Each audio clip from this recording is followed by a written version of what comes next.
Netflix continues to drop banger after banger after banger in the anime genre. First, we had Castlevania.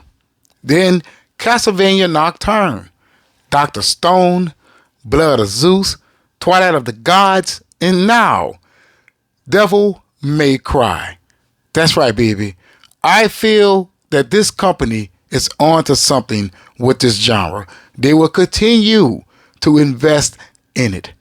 What's going on, my beautiful geek culture? As always, I'm your boy O, and today it is time for me to tell you guys what I thought about Devil May Cry, Netflix's latest anime series. And I'm also going to address the hate that the series is getting right now, as I feel that it is unwarranted. Now look, before I get started, do your bold 3 major favors. Please hit that subscribe button.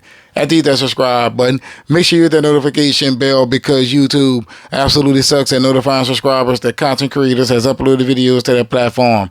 Hitting that notification bell certainly helps. And don't forget to hit that like button to help me out with that algorithm, baby. Now let's get into today's review. First, we got to talk about the villain. Now, episode 1, we're introduced to the rabbit. This guy is cynical. I mean, he is absolutely loose. He is one of those villains that you, right off back, do not understand. Why I say that? Because he ambushes these thugs who he hired, right, to break into the Vatican. He takes the sword of Sparta, which is the Force Edge, and he kills these guys. Like, slices them up. And I know many people would say, well, what's the point of that? I feel that the point was for him to showcase how much of a threat that he is, right? Right off back, I said, look, this guy is going to be a major problem for Dante. Then we're introduced to Dante, right? Well, Lady, I believe, comes first. And I know a lot of people hates the fact that Lady isn't the traditional Lady that we got in the video game, which I'm going to address later. But we're introduced to that of Lady and Dante kind of simultaneously. You know, Dante is hunting demons and Lady is pretty much policing them, you know, and they eventually collide and they embark on this journey, let's say, mission, right? Lady informs Dante of his background, which Dante has no recollection of, right? He doesn't remember anything from his past life, right? To him, he just has superhero abilities. And I like that. I was like, look, this is very different, because you're used to Dante being this incredible force and this being who could just overpower everything that he touches, right? And that's the video game. That's how you want to feel while playing a video game. But while watching a series or a movie, you want the character to be developed and not too overpowered. And I like the fact that this Dante has a lot to learn. Yes, we got that in Devil May Cry 3, the video game. We got that Dante didn't know how to harness his demon abilities, right? But I feel like being told in this way, step by step, right, moment by moment, you get the sense of Dante understanding that he is different. And I like that. But while being different, he also has that heart. Love every bit of that character development, man. And as for that of Lady, now Lady is off. That's right, she is off. She is traumatized by something that happened in her past, and she has a gripe with demons, and to her, everybody can get it, right? And I like that about her, right?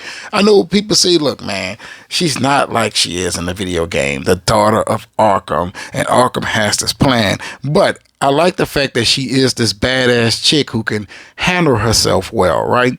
And the whole supporting cast of characters, they do a good job as well.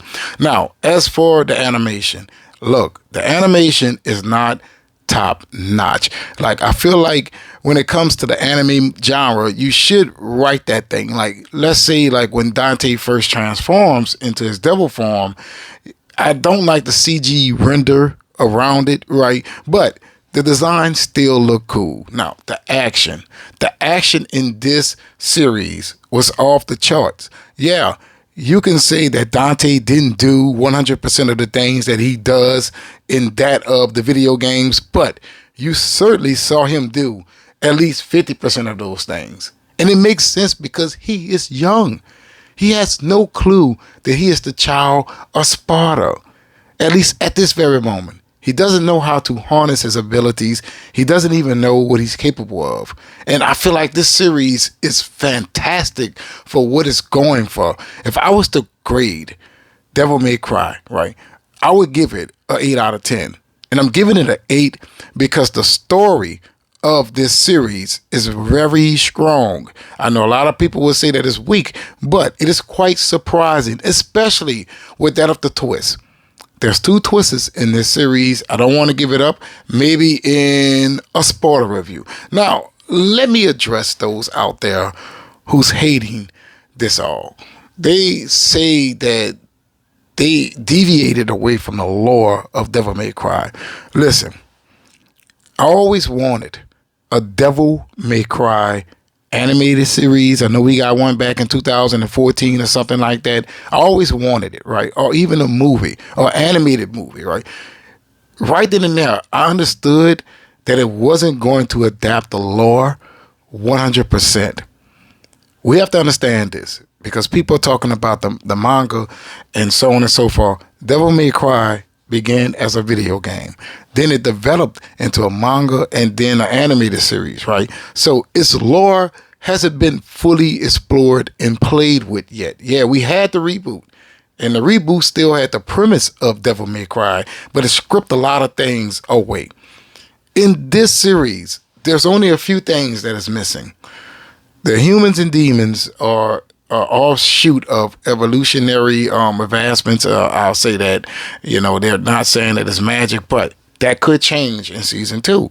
See, season 1 could be the mystery. Season 2 can show us that things are pretty close to that of Devil May Cry. So with that being said, we gotta allow these creators to play with the lore a little bit. You know what I'm saying? How else do you get more people into it? You got to tell the stories. You feel what I'm saying? We got Dragon Ball Z, Dragon Ball Kai, right? So that tells you right there that some things has to be adjusted moving forward, especially if you want to reach a wider audience.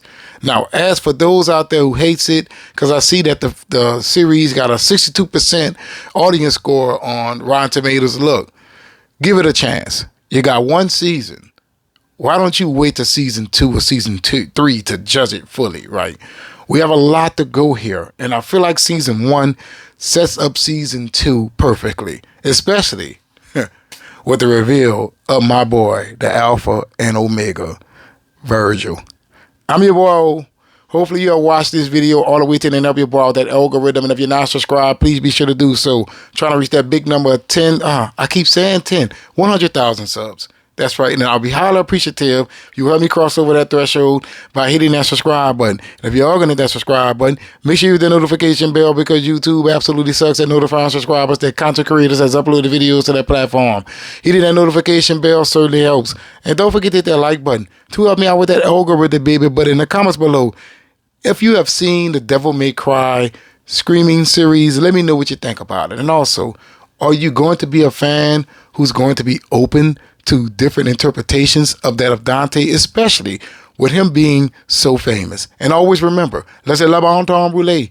That means let the good times roll. But let me know in the comments below.